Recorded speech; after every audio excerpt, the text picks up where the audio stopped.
नमस्कार प्यारे बच्चों, कैसे हैं आप लोग। उम्मीद है आप सब बहुत अच्छे होंगे। आज एक नया दिन, एक नई कक्षा। आज हम लोग कक्षा 5 विषय हमारा परिवेश पाठ मेरा परिवार मेरी प्रेरणा पढ़ेंगे।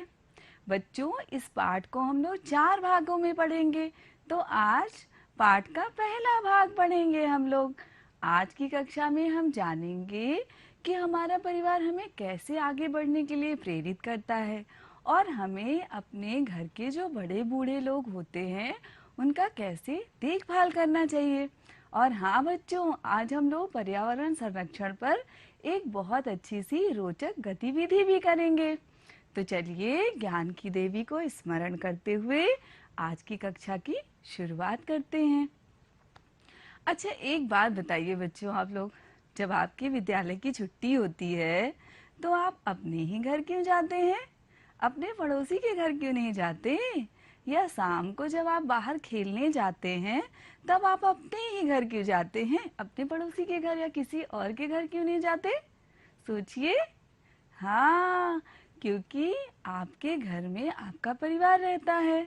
आपके मम्मी पापा, भैया दीदी, दादा दादी, और आपका परिवार आपसे बहुत ज़्यादा प्यार करता है ना, आपकी देखभाल करता है। और आपका परिवार आपको जीवन में आगे बढ़ने के लिए प्रेरित करता है। सभी मनुष्यों का एक लक्ष्य होता है ना जीवन में कि हमें बड़े होकर के, जैसे आप भी सोचते होंगे कि आपको बड़े होकर कुछ ना कुछ तो बनना है। जैसे मुझे हमेशा से एक शिक्षिका बनना था और मेरे दादाजी और मेरे पिताजी मुझे हमेशा प्रेरित करते थे, मेरे लक्ष्य को प्राप्त करने के मेरी मदद करते थे, मेरा मार्गदर्शन करते थे। तो ऐसा कोई ना कोई आपके भी परिवार में ज़रूर होगा जो आपको आपके सपने पूरा करने के लिए प्रेरित करता होगा। सोचिए, ऐसा कौन है आपके परिवार में जो आपको आगे बढ़ने के लिए प्रेरित करता है? ऐसा ही एक आपका दोस्त है, मयंक। उसकी माताजी उसकी प्रेरणा है, उसको हमेशा आगे बढ़ने के लिए प्रेरित करती हैं, उसका मार्गदर्शन करती हैं और जब भी वो उदास होता है उसका मनोबल बढ़ाती हैं। तो आप लोग मिलेंगे मयंक से? बोलिए, मिलेंगे? मयंक आपका दोस्त है। तो चलिए आपको एक छोटी सी प्यारी सी कहानी सुनाते हैं, मयंक और उसकी माताजी की। ये देखिए, ये है मयंक, ये है मयंक और ये है उनकी माताजी। अब इनकी कहानी हम आपको सुनाएंगे। कहानी तो सबको अच्छी लगती है ना। तो चलिए मयंक और मयंक की माताजी से आपको मिलवाते हैं और जानते हैं कि कैसे मयंक की माताजी मयंक को प्रेरित करती हैं। मयंक जो है बहुत प्यारा बच्चा है, बहुत होशियार है, उसको किताबों से बहुत लगाव है, वो पढ़ने में बहुत तेज है। जब मयंक बहुत छोटा था तो पोलियो की वजह से उसका पैर खराब हो गया था। उसको चलने फिरने में थोड़ी सी परेशानी होती है। वो बैसाखियों के सहारे चलता है, आपने चित्र में देखा था ना। तो बच्चों, मयंक जो है वो बहुत ज़्यादा होशियार था, उसको किताबों से बहुत लगाव था। मयंक ने जब कक्षा 5 पास किया तो उसका नाम एक नए विद्यालय में लिखाया गया। मयंक बहुत खुश था। वो सोच रहा था अब मुझे एक नए स्कूल में जानने को मिलेगा, वहाँ मेरे बहुत अच्छे दोस्त बनेंगे।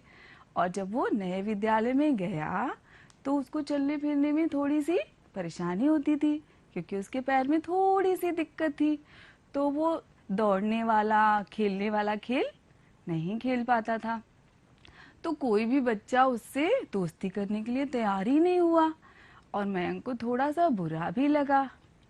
उसने ये बात अपनी माताजी को बताई।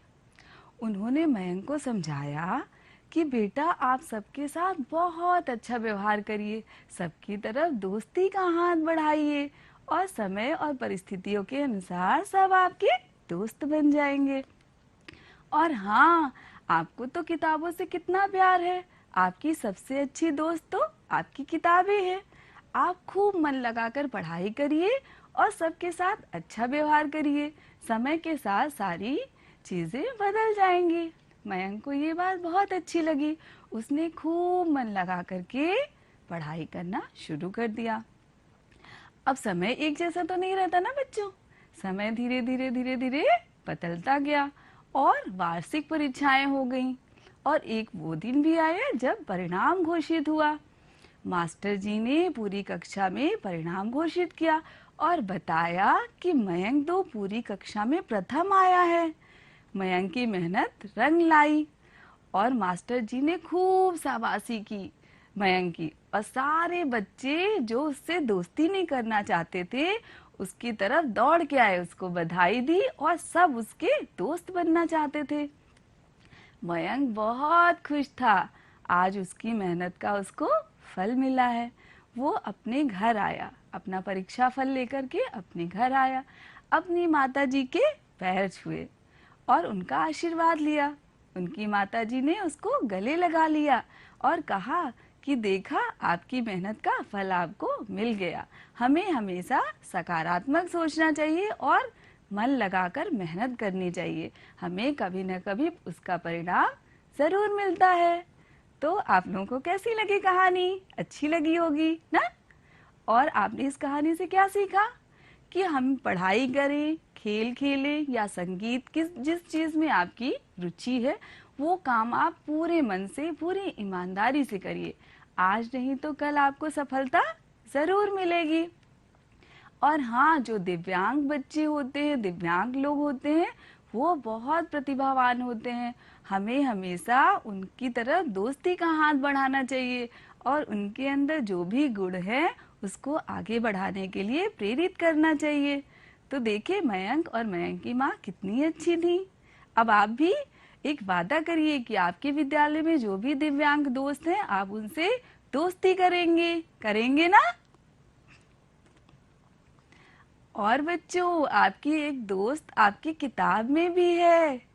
तो चलिए आइए मिलते हैं अंजू के परिवार से। आपकी एक प्यारी सी दोस्त आपकी पाठ्य पुस्तक में भी है, अंजू। तो आप लोग कक्षा 5 हमारा परिवेश का दूसरा पाठ, मेरा परिवार मेरी प्रेरणा, खोलिए और उसका पहला भाग और देखिए अंजू के बारे में क्या बताया गया है। अंजू क्यों इतनी खुश है? तो अपनी पाठ्य पुस्तक खोलिए आप लोग। मेरा परिवार मेरी प्रेरणा। ये देखिए, आप जब पाठ्य पुस्तक खोलेंगे तो आपको ये चित्र दिखाई देगा। ये है अंजू का प्यारा सा परिवार। अब देखिए इसमें कौन कौन है। इसमें अंजू की माताजी, अंजू के पिताजी, अंजू, अंजू के भाई और अंजू की ये प्यारी सी नानी। तो आइए अंजू के परिवार के बारे में और जानें। मैं स्कूल से खुश होकर लौट रही थी। ये अंजू कह रही है कि वो स्कूल से बहुत खुश होकर के लौट रही थी। पर्यावरण संरक्षण पे सबसे अच्छा लेख मेरा था। अरे वाह, अंजू ने बहुत अच्छा लेख लिखा, उसका सबसे अच्छा लेख था। घर पर 2 लोगों को अपनी यह बात सबसे पहले बताना चाहती थी, एक मेरी नानी और दूसरे मेरे भैया। आपके परिवार में भी ऐसा कोई ना कोई सदस्य होगा जिसको आप अपनी सारी बातें बताते होंगे, और जब आप खुश होते होंगे तो सबसे पहले या तो अपने दादा दादी या अपनी माता जी किसी न किसी को बताने जाते होंगे ना। ये दोनों मेरी बातों में सबसे ज्यादा खुश होते थे। अब अंजू की नानी और अंजू के भैया हमेशा अंजू की बातें सुन करके बहुत खुश हो जाते थे। मेरी नानी मेरे बारे में सुनने को हमेशा उत्सुक रहती थी। अब आप सोचिए कि आपके दादा दादी भी आपके बारे में हमेशा बातें जानने के लिए उत्सुक रहते हैं। और हाँ, ये जरूर होगा, वो भी आपके बारे में हमेशा कुछ ना कुछ अच्छा ही सोचते हैं।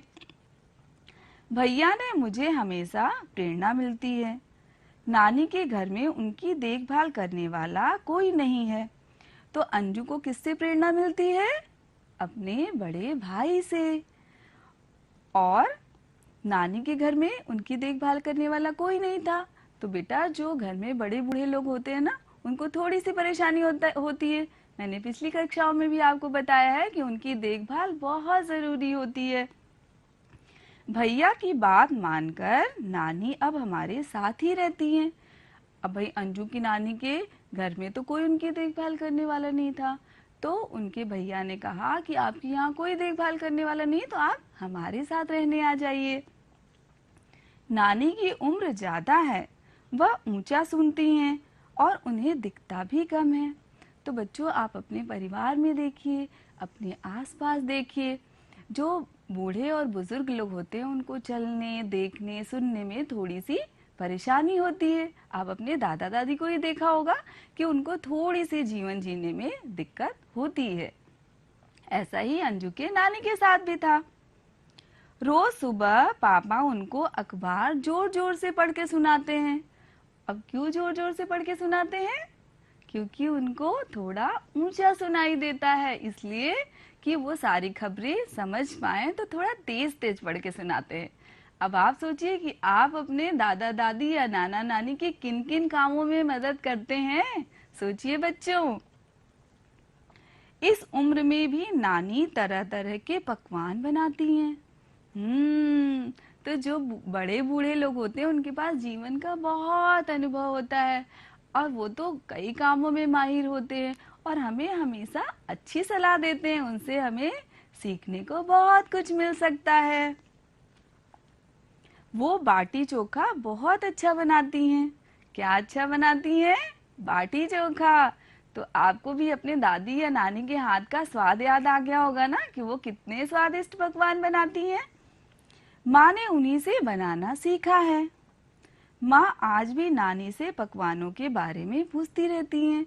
तो जो बड़े लोग होते हैं वो तो हमेशा हमारी सहायता करते हैं और हमेशा हमें अच्छी बातें बताते हैं, तो उनसे हमेशा कुछ ना कुछ सीखते रहना चाहिए ना।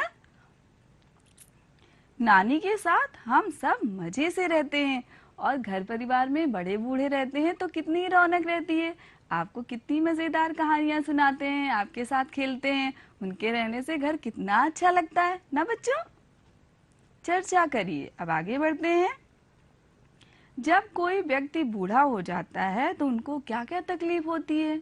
अब ये आपको सोचना है और जानना है कि जो बूढ़े लोग होते हैं उनको क्या क्या तकलीफ होती है। मेरे भैया किशन संगीत सिखाते हैं। ये किसके भैया हैं? हाँ, ये अंजू के भैया हैं जो संगीत सिखाते हैं। गाना सबको अच्छा लगता है ना? आप सबको पसंद है? बच्चे उनकी बहुत इज्जत करते हैं।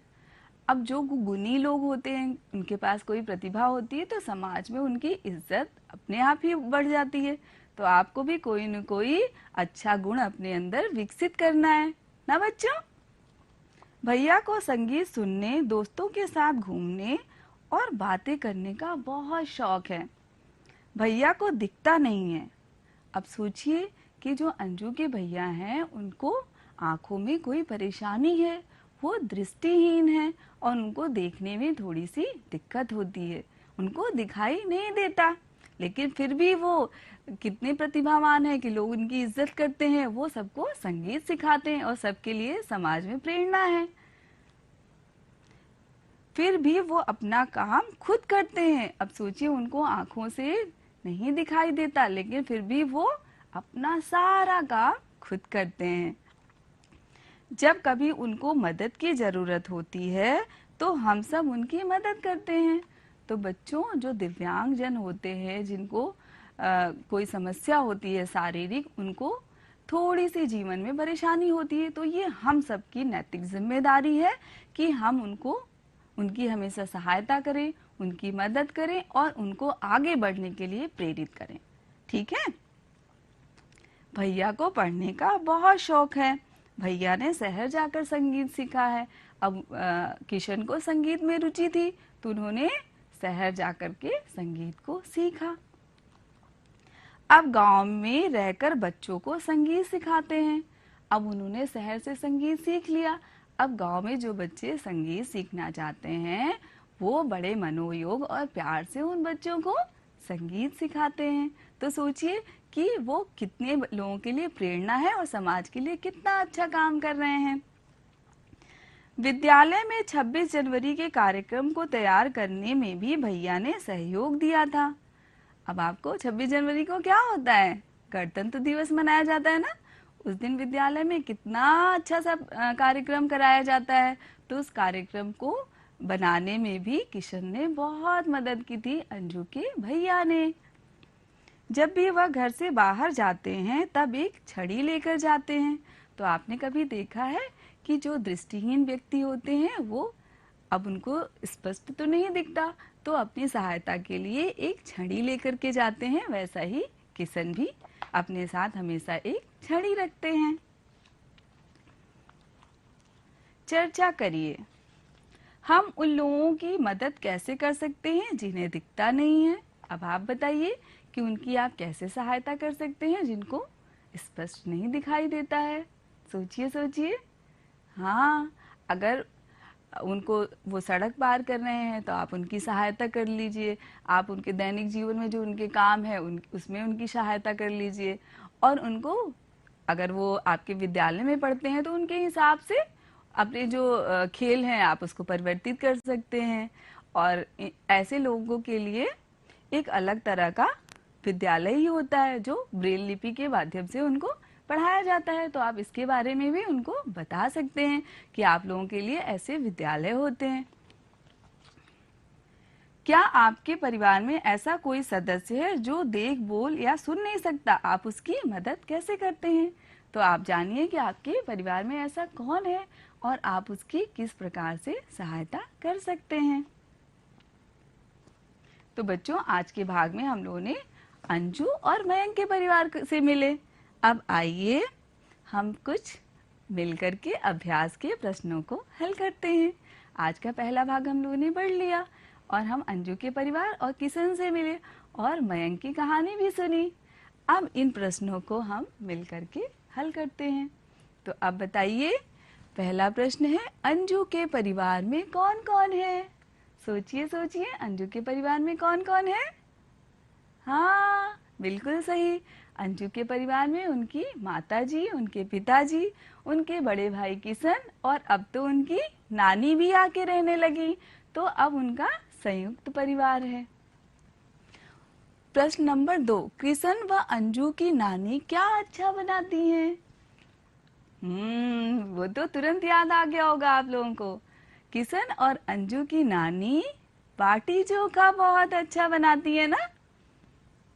हमें बड़े व बुजुर्ग लोगों के साथ कैसा व्यवहार करना चाहिए? जो बूढ़े और बुजुर्ग लोग होते हैं उनको जीवन में कुछ परेशानी होती है। उनको चलने, देखने, सुनने में थोड़ी सी कठिनाई होती है। उनकी समय समय पे तबीयत भी खराब रहती है। तो हमें उनकी बहुत ज़्यादा देखभाल करनी चाहिए, उनके साथ समय बिताना चाहिए और खूब ढेर सारी बातें करनी चाहिए। उनकी बातों का मान रखना चाहिए और कोई समस्या हो तो उसको मिल करके हल करना चाहिए। और सबसे बड़ी बात कि आप उनके साथ ढेर सारी बातें करिए, उनके साथ समय बिताइए, उनको बहुत अच्छा लगेगा। अब रिक्त स्थान की पूर्ति करें। ये जो खाली स्थान है इसमें आपको समुचित शब्द चुन करके भरने हैं।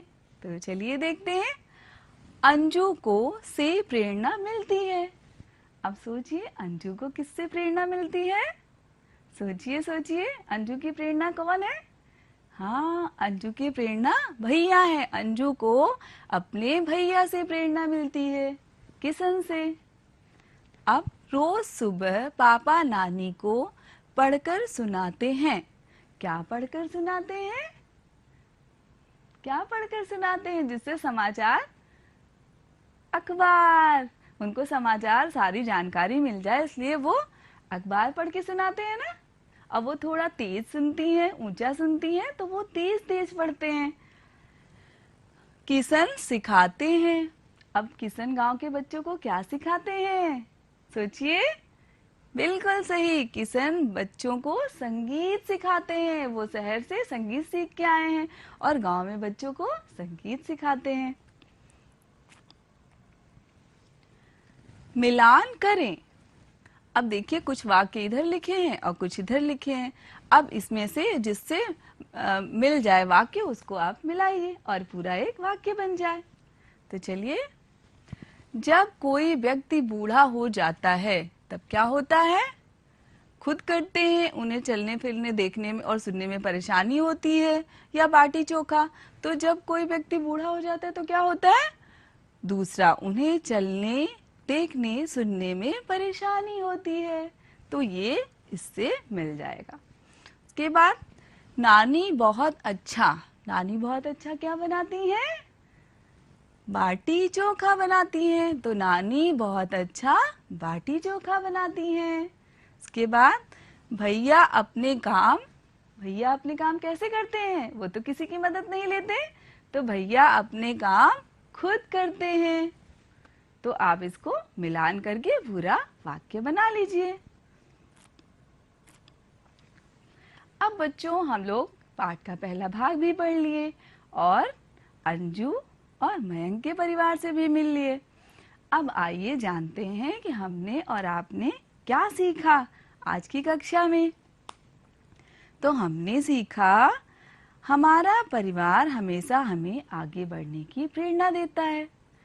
बच्चों, हमारा परिवार हमसे बहुत प्रेम करता है और हमेशा हमें आगे बढ़ते हुए देखना चाहता है। हमारे जीवन का जो भी लक्ष्य है वो हमारा परिवार चाहता है कि हम पूरा करें, हम बहुत ऊंचाइयों पर जाएं। तो हमारा परिवार हमेशा हमें आगे बढ़ने की प्रेरणा देता है। घर के बड़े जैसे हमारे दादा दादी, नाना नानी हमसे बहुत प्रेम करते हैं। तो ये कोई बताने की बात नहीं है, ये आपको खुद अनुभव होता होगा कि आपके दादा दादी, आपके नाना नानी आपसे कितना अधिक प्रेम करते हैं। वो आपके साथ खेलते हैं, आपको कहानियाँ सुनाते हैं, और जब आप बीमार पड़ जाते हैं तो सबसे ज़्यादा वही दुखी होते हैं, वो देखभाल करते हैं आपकी। तो आपकी भी जिम्मेदारी है ना कि आप उनकी देखभाल करें और उनको जो भी समस्या है उसमें उनकी मदद करें, रोज के कामों में उनकी सहायता करें। करेंगे ना? अब आगे बढ़ते हैं। बुजुर्ग लोगों के पास जीवन का अनुभव होता है, वो हमेशा हमारा सही मार्गदर्शन करते हैं। तो आपने देखा कि मयंक की माँ कैसे मयंक की प्रेरणा बनी, और अंजू के भैया और अंजू की नानी कैसे उसको प्रेरित करते हैं, और अंजू की जो माता जी हैं वो अभी भी अपनी मम्मी से बहुत चीज़ें बनाने के लिए सीखती हैं। तो उनके पास कितना अनुभव होता है। तो आप भी उनके साथ समय बिताइए और खूब अच्छी बातें उनसे सीखिए। सीखेंगे ना? बूढ़े लोगों को सुनने, देखने, चलने में परेशानी होती है। तो जो बूढ़े और बुजुर्ग लोग होते हैं उनको चलने, देखने, सुनने में और परेशानी होती है। ये आपके परिवार में भी, आपके पास पड़ोस में भी ऐसे बहुत से लोग होंगे जिनको ये समस्याएं रहती हैं। तो आप जितनी भी उनकी मदद कर पाएँ, जितने भी आप मदद कर सकते हैं उनकी, उतनी सहायता करने का प्रयास करिए। ये बूढ़े लोग हैं, बुजुर्ग लोग हैं, इनके पास आपको बताने के लिए और कहने के लिए बहुत कुछ होता है, आपको बहुत अच्छी सीख दे सकते हैं। तो आप इनके साथ समय बिताइए और जीवन में खूब आगे बढ़िए।